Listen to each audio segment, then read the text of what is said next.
Hello, collective, and welcome to the Moon Report. My name is Marlene. I am your resident moon goddess, the modern mystic. And as always, I am so excited to share space with you and bring you all the moon magic I can, this time, new moon in Cancer. Now, being a sun sign Cancer myself, this is a special new moon for me. And this time it lands close to my birthday, which is on the 19th. So I'm very excited about the new beginnings, not only for myself, but all of us as a collective. This is a powerful moon in Cancer, and I'm going to go into just why. But the power that comes from this new moon is not directly with what the new moon is aspecting, it's more about the dark moon and what's happening in the entire cosmos as this dark moon is happening. So for the newbies around here, welcome, welcome. And I just want to go over that new moons are about new beginnings, but not always is it a good idea to set those intentions in motion. But guess what? This one, go ahead and do it. Go for it. If you feel driven and you feel clear, as a matter of fact, create a ceremony around it. There's so much power happening right now in the cosmos that this womb, this like cocoon that is being set is gestating the perfect desire if it is in perfect alignment with who you are and what your heart desires. And that is the prerequisite. If you are not clear about where you're going and what you're doing, that's totally cool. We are not supposed to be clear all the time. But what is clear is that your body is needing some healing, some soothing, some self-care. So instead of being overwhelmed about not knowing what you want, give your body what it needs, soothe your body to then allow the messages to flow easier and with more flow. Okay, so here we go. New moon in Cancer, opposing Pluto in Capricorn. So, are we feeling nostalgic? Are we letting go of things? Are we emotional? Well, we're supposed to be. Cancers are unfortunately always looking to the past and crying over spilled milk. But if we understand that our emotions are our power, then we can actually transcend into using that nostalgia or looking towards the past so that we can propel and move forward, knowing what we want and what we don't want. So connect to your intuition through your body this new moon in Cancer. Even if you do know what you want and you feel super driven, also give your body what it needs. Self-care is super Cancerian. And with the changes that are coming our way due to the nodal shift, which I'm going to get to in a moment, we are going to need all the self-care that we can get. And Cancer is a beautiful reminder of slowing down if you need to, if that's what the body is asking us. Also, at the same time that this new moon is happening, we are having the nodes shift from Scorpio, Taurus axis to the Aries, Libra axis. So it is moving specifically from the South node in Scorpio to now the South node being in Libra. And the North node is moving from Taurus to now in Aries. Now, the nodes are aspects of the moon that show us collectively and personally where our destiny is directing us, where the energy is that we need to follow. So it's been in Taurus this whole time, which has been juicy and delicious because Taurus gives us that stability and that security to really believe that we can create the life of our dreams and build solid foundation around these dreams, to really manifest them here and to get the actual money and the energy and the connections that we need to get there. So now that's shifting into Aries, where it's more interpersonal and it's more about the self and about autonomy of the self. But we can't forget that Aries is also about relationships. Now, yes, it's about the relationship primarily to yourself, but across the horizon from Aries is Libra, which deals with the other. And that's where the South Node lies. Now, the South Node tells us where we're coming from. The North Node tells us where we're going, right? Follow your North Star. But there's a lot of lessons to be learned with what we're bringing in the South Node. So highlighted our relationships for sure. And how we remain autonomous in relationships. How do we, without getting toxic or angry, wanting to kill everybody, okay? How do we remain in our individual truth and who we are in relationship specifically? So it's time to take inventory. And, South Node usually has to do with our attachments, right? So what relationships are we codependent with? What relationships are we attached to? What is going on there that doesn't allow us to express ourselves as the individuals that we are, right? And then automatically fire takes us to that angry place, right? Let's not forget that Aries is ruled by Mars, and Mars has that aggressive, warlike energy, right? Where it ignites.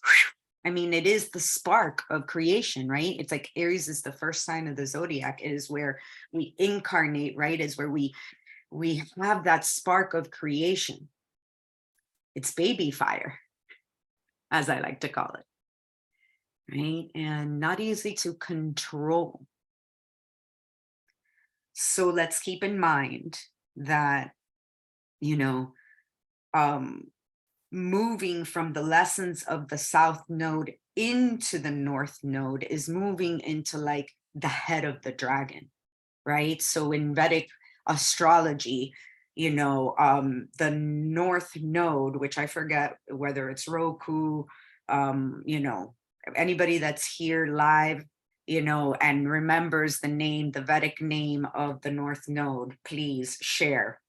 But it's the head of the dragon, metaphorically, right? So it's associated with our senses, and it wants to materialize in our life.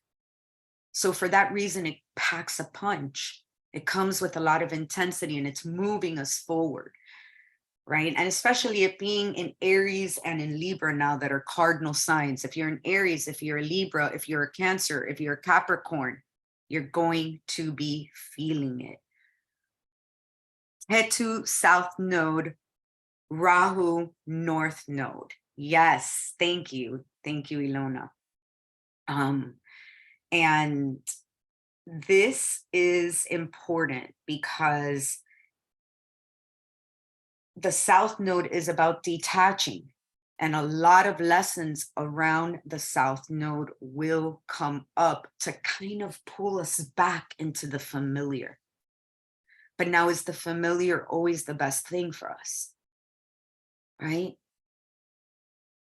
We are collectively being pushed to identify ourselves, to have desires without shame and guilt.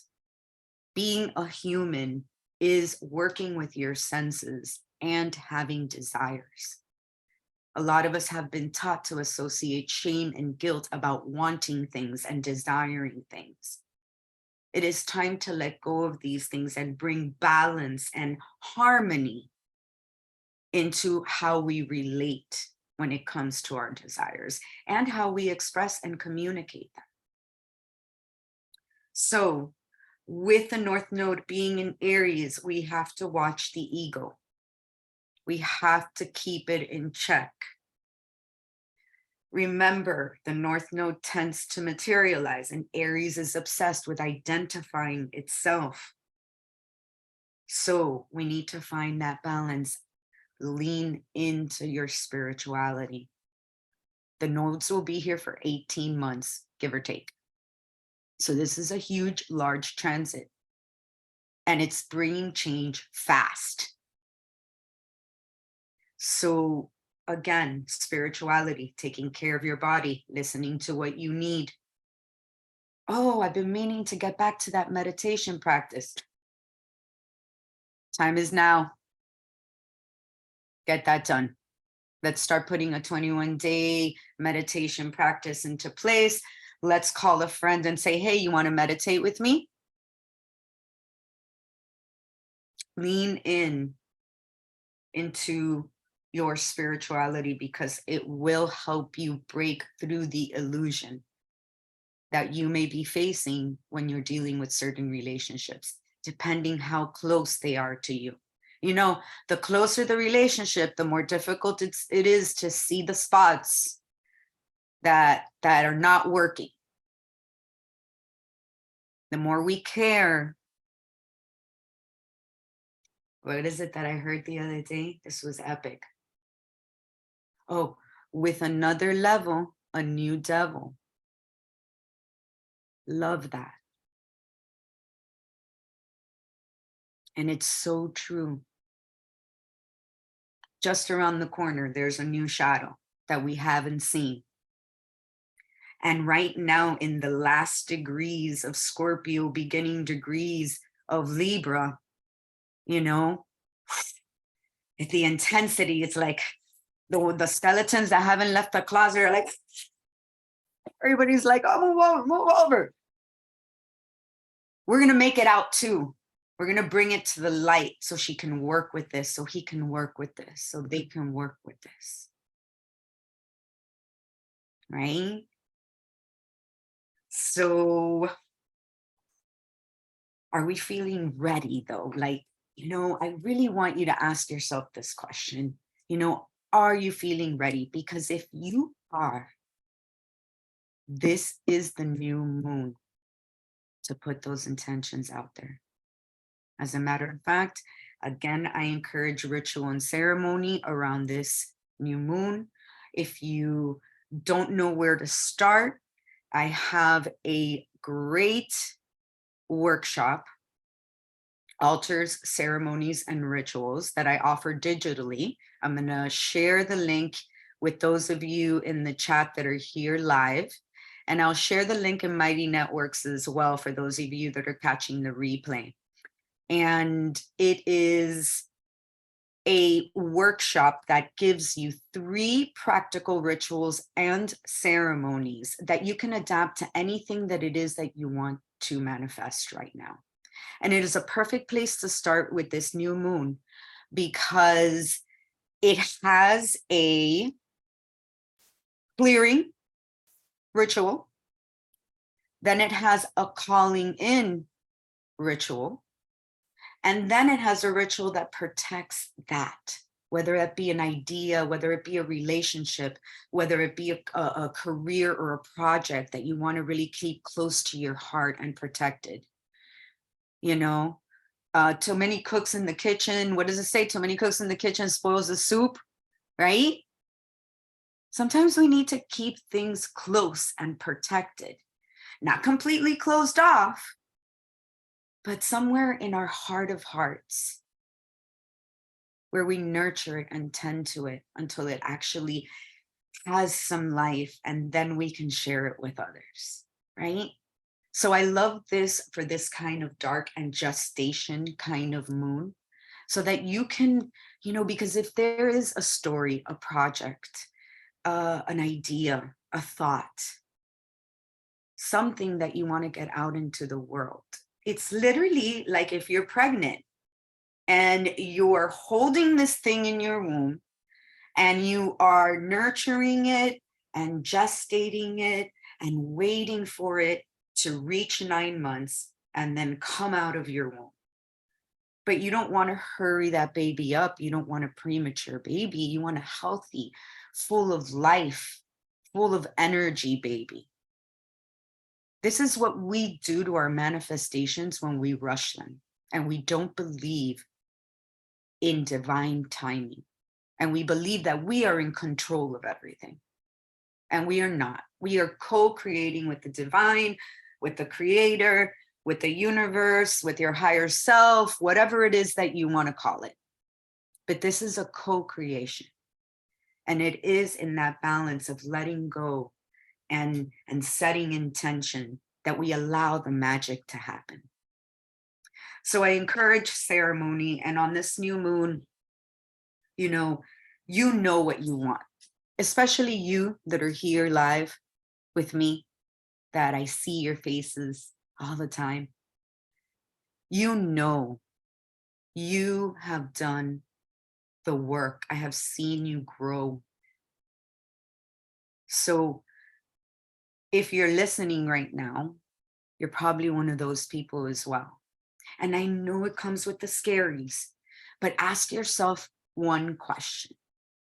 Is it in alignment with whatever is in my heart and who I am becoming? And if the answer is yes to that, then declare it, own it, speak it out into the universe, because it will be yours. But your clarity determines the outcome. We are the only ones that resist the magic that is already there available for us, because we struggle to get in alignment with that because of our human experience, which is a beautiful experience. But if you know that you've been going after this thing that is now presenting itself to you and is getting ready to become a reality in your life, and all you have to do is say yes, then say yes. I can't encourage you enough right now, because the universe is like, she said yes, people, let's go. All the troops are waiting. All your people are waiting. All your ancestors are waiting, because we are going through an energetic shift as a planet in all directions of time and space. So everybody wants this to happen in all directions of time and space. So believe in yourselves. And I want to, wrap things up by, quoting our fearless leader, Jamie Nolan. Do the thing. Do the effing thing. It is time to do the thing. Okay? Invoke our fearless leader when she says that, because right now it is so important. There's an astrologer that I listened to, and she was saying how this new moon is happening in the last decade of Cancer. And what that means is it's in the last degrees, right? And each decade, which is kind of like a mini house, means a certain thing. And in this decade, the tarot card that symbolizes this decade is the Four of Cups. Now, the Four of Cups is a reminder that if we focus on what's not working, we will miss what is being handed to us. And that is the hand of the Ace of Coins. So it is it is the hand of God giving you a new blessing. But if we are so focused on these three cups, we won't see what is being handed to us.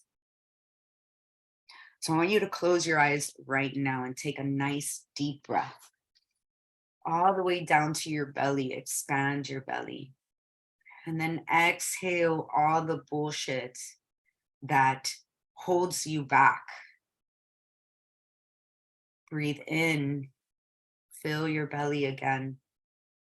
Take another exhale, maybe make it audible, and just let go of any of the thoughts that keep you in the I'm not enough, I can't do it.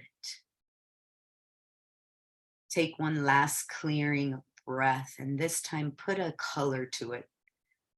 Take it down to your lungs, expand your belly, fill your belly with this color. And as you exhale, relax your body.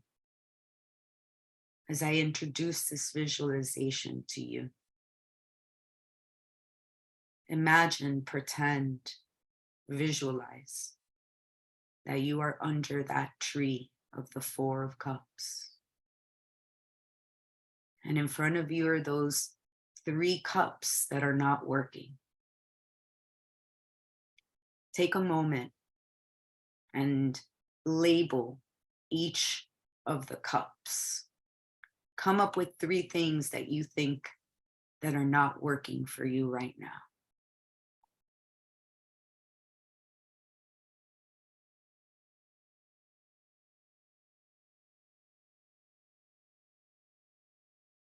Now, as you take a nice deep breath and accept those things as your truth, also know that it is your perception of what is not working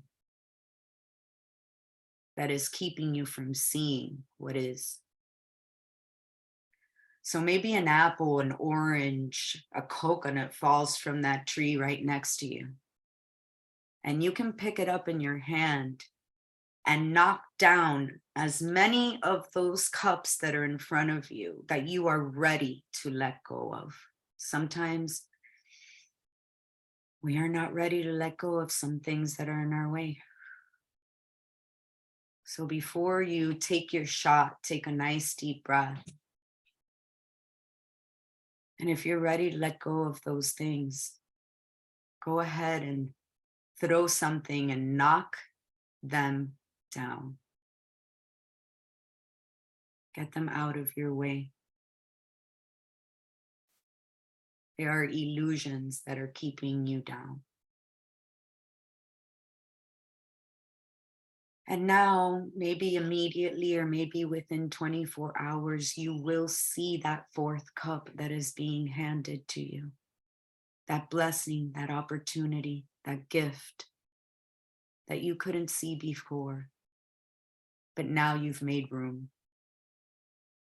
Take a nice deep breath and integrate that space. And come back when you're ready.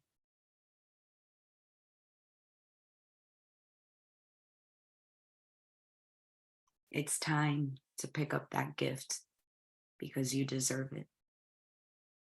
It wasn't left there for someone else. It wasn't left there because you don't deserve it. It's left there because no matter how big or small, you are here to make an impact. So believe in that. Okay, collective? Big, big, big hugs. And of course, if you have any questions, especially about that workshop I talked to you about, please DM me either on Mighty Networks or find me at The Modern Mystique on IG or Marlene Menendez on Facebook. Thank you so much. I love you. Big, big hugs. Ciao.